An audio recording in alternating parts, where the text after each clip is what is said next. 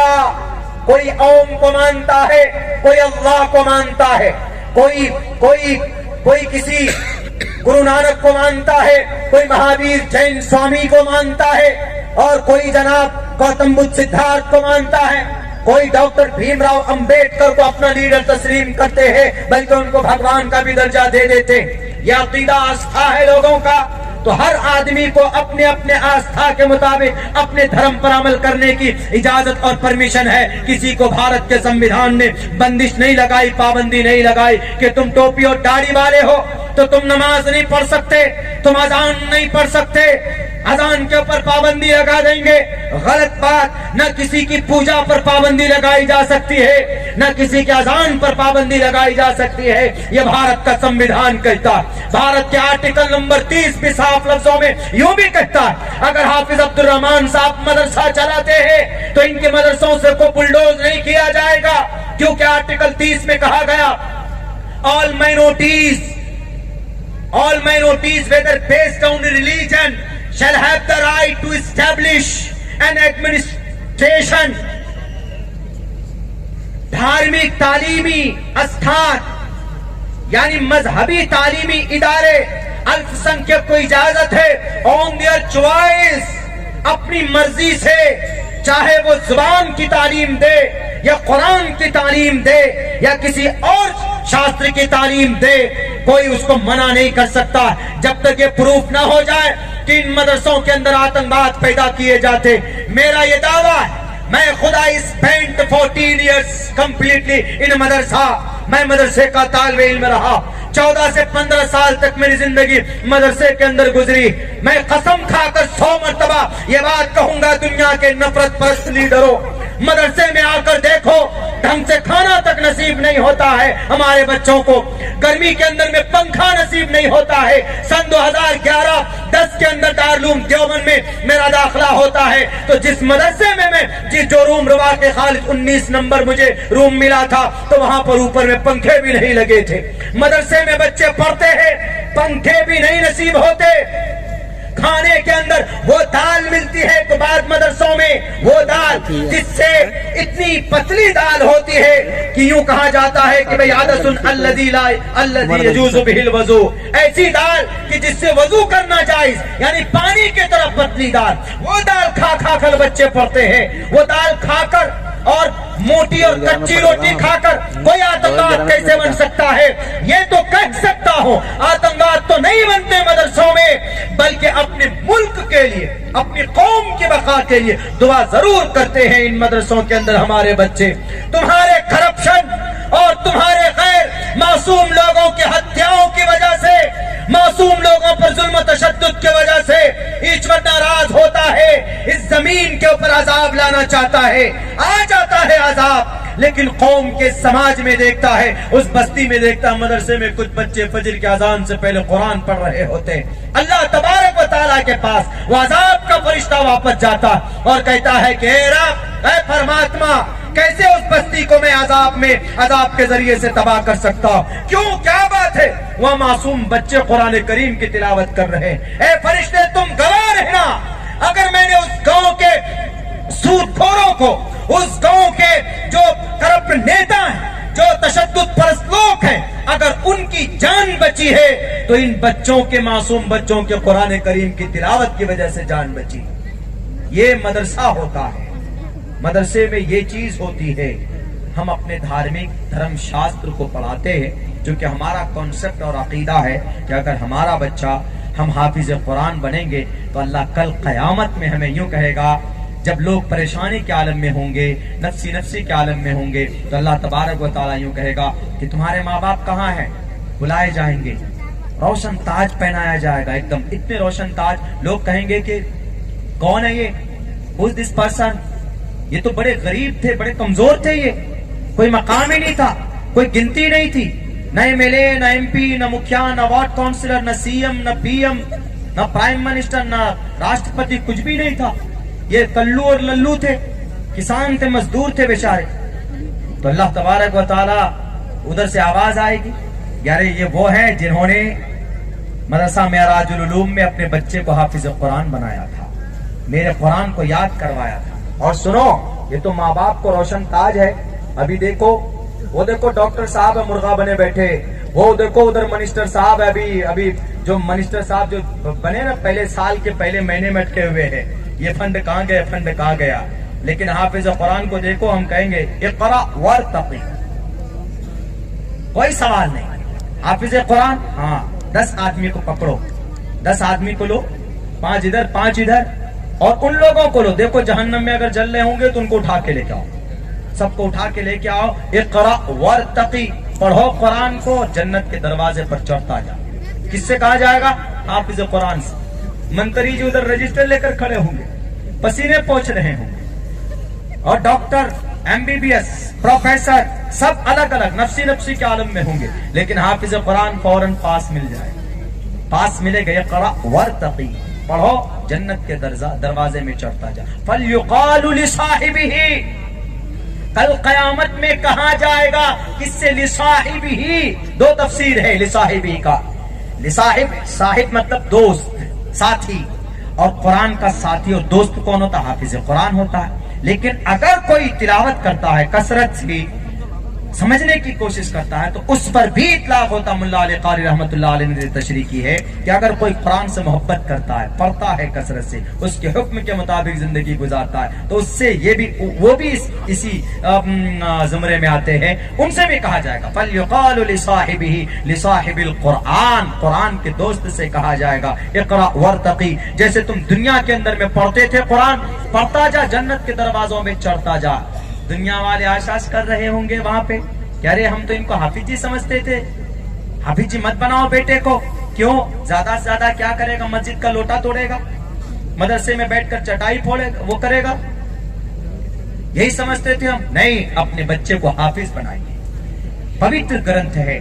میں بھی کچھ دنوں پہلے ایک پڑوسی ملک بنگلہ دیش گیا تھا, اسی تعلق سے وہاں پہ شوافی المسلک کے لوگوں نے ہم کو مدعو کیا تھا وہاں پہ. تو انہوں نے ہم سے کہا, ہم نے ایک سوال وہاں پہ پوچھا, ہم نے کہا کہ میں نے کہا یہ بتائیے کہ آپ لوگوں کے یہاں قرآن ہے. انہوں نے کہا کہ ہاں. ہم نے کہا کہ شاید 30 پارے کا قرآن ہوگا. انہوں نے کہا کہ نہیں مولانا, ہمارے یہ 31 پارے کا قرآن ہوگا. تو یہ جو ایس ایچ او تھا وہاں پر, وہ بھی اسٹیج پر ہی تھا بیچارہ, وہ بولا کہ مولانا عبداللہ صاحب, از اٹ پاسبل کہ 31 پارے کا قرآن ہو سکتا, ممکن ہے؟ ہم نے کہا کہ بھئی ہمارے یہاں تو اسٹیٹ بدلتا ہے تو شاستر بھی بدل جاتا, خدا بھی بدل جاتا, تو آپ کے یہاں کیا پتا, یہاں تو ملک بدل گیا, باؤنڈری بدل گئی, الگ ہو گئی, دوسرے ملک میں آ گئے ہیں. تو انہوں نے کہا کہ نہیں مولانا, ہمارے یہاں بھی 30 ہی پارے. پوری دنیا کے قرآن میں کہیں پر بھی اٹھا کے دیکھ لیجئے, ذرہ برابر آپ کو کوئی فرق نہیں ملے گا. شروع سے الحمدللہ سے شروع ہوتا ہے اور ختم من الجنت والناس پر ہوتا ہے. 30 پارے بچے یاد کر لیتے. اچھا, کچھ نظریہ یوں بنا ہوا ہے ہمارے اس دیش کے اندر لوگوں کا, بلکہ بلاگ پہ, سوشل میڈیا اندر ریٹن میں لکھتے ہیں, کہتے ہیں کہ مولانا ٹھیک ہے, اس بات کو مانتے ہیں کہ آپ کا قرآن ہے, مسلمانوں کا آخری شاستر مانا جاتا ہے اللہ کے طرف سے, لیکن یہ 1450 سال پہلے کے لیے تھا یہ قرآن, پرانی ہو چکی ہے یہ کتاب. اب نئے زمانے میں آئیے, کچھ پڑھے لکھے لوگوں کو بہکاتے بھی, کہتے ہیں کیا ارے تم جو تمہارے پاس پہلے موبائل تھا نوکیا کا, وہ دھوم دھوم گانا بجتا تھا اس پہ, آج کل کیا سیلفی لینے کے لیے نوکیا کا موبائل کوئی لیتا ہے, وہ پرانا والا بنا اسکرین ٹچ کا, اگر کوئی لے گا, اگر کسی کا باپ اپنے بیٹے سے کہتا ہے کہ بیٹے وہ پرانا والا کی پیڈ والا وہ موبائل لے لو, اسکرین ٹچ مت لو, بہت الٹی سیدھی حرکتیں ہوتی ہیں موبائل میں, تو وہ بچہ خودکشی کر لے گا کہ نہیں ہم کو اسکرین ٹچ چاہیے. یہ پرانا موبائل کائے کو دے رہے ہیں, نیا چاہیے. بیٹے راجدوت گاڑی لے لو، سوزوکی کی گاڑی لے لو، وہ پرانے زمانے کی، تو وہ خودکشی کر لے گا وہ، لیکن وہ گاڑی نہیں لے گا، کہے گا ہم کو پلسر چاہیے، اپاچی چاہیے آج کے زمانے میں۔ کیوں؟ زمانہ ماڈرن ہو چکا ہے، ہم پرانی چیز یوز کریں۔ تو ایسے وہ سمجھاتے کہ دیکھیے جب پرانی چیز استعمال نہیں کی جا سکتی تو پرانی کتاب کیسے پڑھی جا سکتی ہے؟ 1450 سال پہلے یہ کتاب نازل ہوئی، تو اب اس قرآن کو آج کے زمانے میں آپ لوگ کیوں اتنے مدرسے میں پڑھاتے ہیں، حافظ جی بناتے ہیں، رٹاتے ہیں، بچے 3 سال تک بیٹھ کر اس کو رٹتے ہیں، پھر جب حافظ بن جاتے تو سر پر فضیلت کی دستار باندھتے ہیں۔ یہ تو بہت پرانی کتاب ہو گئی نا، چھوڑیے ان سب کو، نئی کتاب پڑھیے، نئے اعتبار سے آگے ترقی کیجیے۔ ایک بات یاد رکھیے، میں نے ایک حدیث پڑھی آپ کے سامنے میں، یہ وہ قرآن ہے جو قیامت تک انسانوں کی، مسلمانوں کی نہیں، قیامت تک انسانوں کی رہنمائی اور رہبری کے لیے آئی ہے، قیامت تک۔ صرف عبادت کے لیے نہیں کہ ہم قرآن کی ایک آیت پڑھیں گے، ایک حرف پڑھیں گے، اٹک کر پڑھیں گے تو 2 اجر پنیہ کمانے کے لیے قرآن صرف نہیں ہے۔ قرآن انسان کی زندگی میں جس چیز کی ضرورت ہے، تبیانا لکل شیء، ہر چیز کو قرآن بیان کرتا ہے۔ مثال کے طور پر لوگ اعتراض کرتے ہیں کہ مولانا ہم اپنے بچے کو ڈاکٹر بنانا چاہتے ہیں، کیا قرآن پڑھ کر ہمارا بچہ ڈاکٹر بن سکتا ہے؟ جی بن سکتا ہے۔ حافظ بنائیے، قرآن کے اوپر ریسرچ کیجئے، دیکھ لیجئے گا کہ سائنس کا 30%، جدید سائنس کا 30% قرآن سے حل ہوا ہے۔ حافظ قرآن کیا دنیا کے اندر ڈاکٹر نہیں بن سکتا ہے؟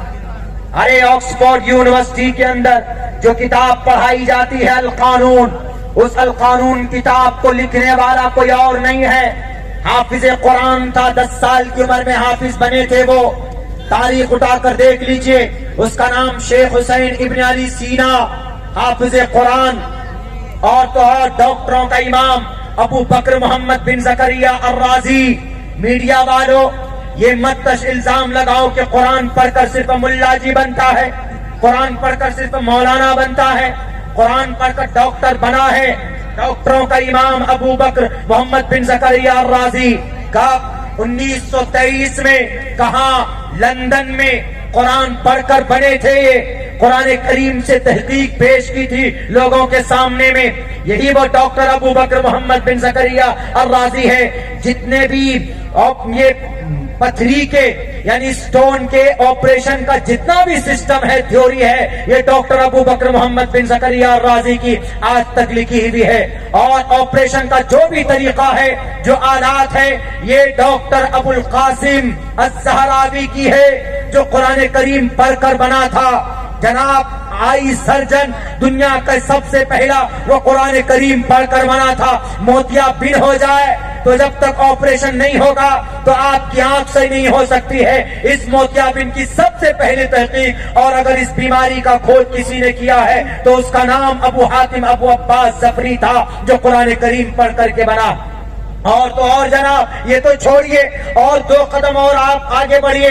ہم لوگ چیچک، ابھی کچھ سالوں پہلے یہ بیماری آئی تھی، چیچک جیسی مہلک بیماری کی کھوج اگر کسی کی کتاب سے لی گئی ہے تو یہی ڈاکٹر ابو بکر محمد بن زکریا الرازی کی کتاب سے لی گئی۔ یہ نہ کہو کہ قرآن کریم پڑھ کر مولانا بنتا، قرآن کریم پڑھ کر دیش کو بچانے والا مجاہد بھی بنتا ہے، قرآن کریم پڑھ کر انگریز کو بھگانے والا مجاہد مولانا ابو القاسم پیدا ہوتے ہیں، مولانا عبد الرشید پیدا ہوتے ہیں، شاہ ولی اللہ محدث دہلوی پیدا ہوتے ہیں، اور حافظ ضامن شہید پیدا ہوتے ہیں، اور تو اور جناب مولانا فضل حق خیر آبادی پیدا ہوتے ہیں، مولانا جعفر تھانیسری پیدا ہوتے ہیں، شیر ہندوستان ٹیپو سلطان پیدا ہوتا ہے۔ ہر دن فجر کی نماز کے بعد ایک پارہ قرآن کریم کی تلاوت کا عادت رکھتا تھا۔ کون؟ یہ شیر فتح علی خان ٹیپو سلطان۔ بنا قرآن کریم کی تلاوت جس دن ان کی شہادت ہوئی، جس دن ان کی موت ہوئی، اس دن 2 پارے قرآن کریم کی تلاوت کرتا ہے، تب جا کر انگریز کے سامنے میں اپنے لوگوں کی بے وفائی کی وجہ سے، غداری کی وجہ سے جب باہر نکلے قلعے سے تو اندر سے دروازہ بند کر دیا جاتا ہے تاکہ دوبارہ اندر نہ آنے پائے، لیکن پھر بھی قرآن کریم کا عاشق تھا، مسجد بنائی تھی انہوں نے 1790 کے اندر۔ میرے بھائیوں، ایک کنڈیشن انہوں نے رکھی تھی کہ اس مسجد کی بنیاد وہی ڈالے گا جس کی 40 سال سے جو صاحب ترتیب ہو، جو صاحب ترتیب ہو یہ مسجد کی بنیاد ڈالے گا۔ صاحب ترتیب اس کو بولتے ہیں جس کی کبھی بھی فرض نماز قضا نہ ہوئی ہو، جماعت کے ساتھ نماز پڑھتا ہو، ٹائم سے نماز پڑھتا ہو، اس کو صاحب ترتیب بولتے۔ انہوں نے ایک کنڈیشن رکھی کہ میری اس مسجد کی بنیاد وہی صاحب رکھیں گے جو صاحب ترتیب ہو، بالغ ہونے سے لے کر اس وقت تک اس کی کبھی بھی فرض نماز چھوٹی نہ ہو، قضا نہ ہوئی ہو۔ تو میرے بھائیوں، تو کوئی نہیں نکلا، خود ٹیپو سلطان آگے بڑھ کر مسجد کی بنیاد ڈالتے ہیں۔ مسجد کی بنیاد ڈالنے کے بعد اعلان کرتے ہیں کہ میری بالغ ہونے کے بعد سے لے کر آج تک کبھی بھی میری فرض نماز چھوٹی نہیں ہے۔ وہ تھا شیر ہندوستان ٹیپو سلطان۔ میرے بھائیوں، وقت چونکہ بہت 10 بج چکے ہیں، یہی تک کا آپ کے پروگرام کا چونکہ ٹائم ہے، لیکن بس میں اتنا کہنا چاہوں گا کہ قرآن کسی سے عداوت کی بات نہیں کرتا ہے، قرآن کسی کو ڈیمورلائز کرنے کی بات نہیں کرتا ہے۔ شریعت ہماری قرآن سے ہے اور قرآن کسی کے اوپر نہ ظلم و زیادتی کی بات کرتا ہے، نہ کسی اساماجک بچوں کو زبردستی یا اساماجک انسان کو زبردستی اپنے دھرم کی پرچار کی بات کرتا ہے۔ یہ سب خامخواہ ایک نفرت پھیلانے کے لیے ایک سازش رچی گئی ہے جو ہمارے اور آپ کے بیچ میں رکھی جاتی ہے۔ دنیا کی کوئی بھی دھرم ہے اس کو ظلم کرنے کی کسی کو اجازت نہیں دیتا ہے۔ دھرم کے مطابق اپنی زندگی گزاریے اور اپنے دیش کے لیے دعا کیجیے اور دیش کو آگے بڑھانے کے لیے کام کیجیے، سنویدھان کو مانیے، سنویدھان کو سینے سے لگا کر آگے بڑھیے، اور سب لوگ اپنا عقیدہ اپنی جگہ پر ہے، آپ کا عقیدہ، لیکن ہر سماج اور ہر برادری کے لوگ ایک ماں باپ کی سنتان ہیں، لے کر کے ایک ساتھ چلیے۔ اگر پڑوسی میں کوئی بھی رہتا ہے، کوئی تکلیف ہے، دقت ہے، تو ان کی مدد کیجیے، ان کی پریشانی جو ہیومینٹی اسی کو بولتے ہیں کہ دوسرے کے درد کو اپنا درد سمجھ کر اس کو حل کرنا، اس کو آگے لے کر چلنا۔ اسی لیے ہم لوگ آپس میں نفرت کی بات نہ کریں۔ قرآن کے جو غلط میسجز لوگوں کے بیچ میں پھیلائے جاتے ہیں، جو 24 آیتوں کے تعلق سے، میں کبھی موقع لگا تو اس کے تعلق سے ویڈیوز بھی بنیں گے کہ خواہ مخواہ اس کے اوپر ایک سازش کے تحت یہ بتایا گیا کہ 24 آیتیں قرآن میں یہ ہے جو مار کاٹ جہاد وغیرہ وغیرہ کے اوپر میں الاؤ کرتا، حالانکہ وہ غلط ہے۔ اللہ سے دعا کرتا ہوں کہ اللہ تبارک و تعالیٰ اس دیش میں، اس ملک میں ہندو اور مسلمانوں سب کو مل کر رہنے کی توفیق دے، اور ہم امن اور شانتی کے لیے دعا کرتے ہیں کہ اللہ تبارک و تعالیٰ خود ہم مسلمانوں کو کہنے سننے سے زیادہ اپنی شریعت کے مطابق زندگی گزارنے کی توفیق عطا فرمائے۔ بہت بہت شکریہ، جزاک اللہ۔ السلام علیکم ورحمۃ اللہ وبرکاتہ۔